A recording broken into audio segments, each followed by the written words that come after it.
G-Day to all the Australians tuning in. This deep dive is dedicated to you all, so do not hesitate to comment below your feedback and thoughts on it. Today, we're exploring a really fascinating stack of files from a project called the Global Portrait. Right, or Nations in Three, depending on the specific file. It's a series created in the spirit of international solidarity. Exactly. And our mission today is to extract the most striking realities about your home turf.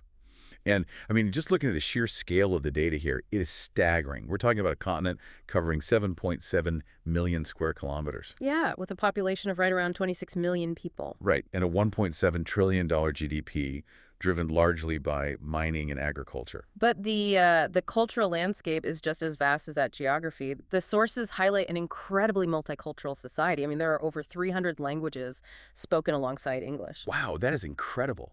It really is. But what really anchors this portrait is the heritage of First Nations peoples, the Aboriginal and Torres Strait Islander communities.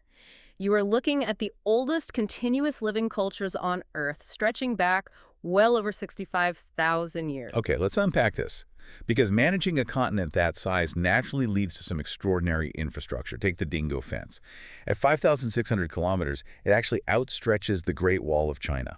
Oh, it's massive. Right. But how does a physical structure of that magnitude actually impact the environment at a continental level? What's fascinating here is that it wasn't just a boundary for farmland. It became an enormous unintended ecological experiment. By physically separating predators from prey across thousands of kilometers, it fundamentally altered the ecological makeup of the continent's interior. That makes so much sense. And that vastness also preserves incredibly deep history. Take the shark-based stromatolites in Western Australia. Oh, right. The sources refer to those as living fossils. Exactly. They are essentially layered mounds of cyanobacteria. They give us a literal snapshot of how biological life operated billions of years ago. Add in the Great Barrier Reef, which is a living structure so massive it's visible from space. That is just wild. It really is. You have a landscape deeply tied to ancient time, all sitting right under the Southern Cross. And under that same constellation is a very distinct approach to daily life. Since we're tailoring this to an Australian audience, we don't need to explain the mechanics of a perfect Vegemite to butter ratio. No, definitely not. Or what makes a stadium meat pie or a sweet lamington so good. But looking at these sources from an outside perspective, it's interesting to see how the famous no-worries mindset and the culture of those barefoot coffee runs and community barbecues in public parks with the free electric grills. Right. Those rituals are not just viewed as leisure, but as a core national philosophy. It's a society inherently tied to the outdoors. And if we connect this to the bigger picture, it becomes clear how that lifestyle directly feeds into their global impact. Well, when a culture spends that much time in nature, they become fierce protectors of it. That is a huge reason why the country leads the world in marine research and biodiversity science. Here's where it gets really interesting. Because it is easy to focus solely on the relaxed coastal life or the intense sporting culture.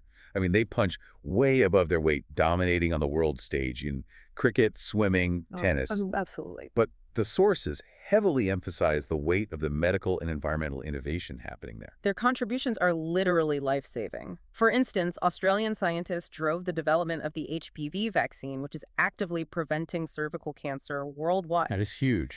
And they are also taking their intimate knowledge of complex local ecosystems like the reef and translating that into critical climate science for the entire planet. They just punch well above their weight on the global stage. So what does this all mean when we step back? This deep dive paints a picture of profound contrast. You have a society grounded in ancient oral histories and sacred sites like the dramatic sandstone monolith of Uluru. Yeah, exactly. It's a deep heritage. Seamlessly existing alongside cutting-edge cosmopolitan innovation. Which raises an important question to ponder. You have a nation that balances the world's oldest continuous living culture with being a leading force in modern environmental and medical science. Right. How might this unique synthesis, ancient environmental stewardship, combined with modern scientific innovation, serve as a practical blueprint for other nations currently facing severe global climate challenges? It is definitely an amazing thought to sit with. And to all our Australian listeners, we want to hear your take on that blueprint idea. Once again, do not hesitate to comment below your feedback and thoughts on it.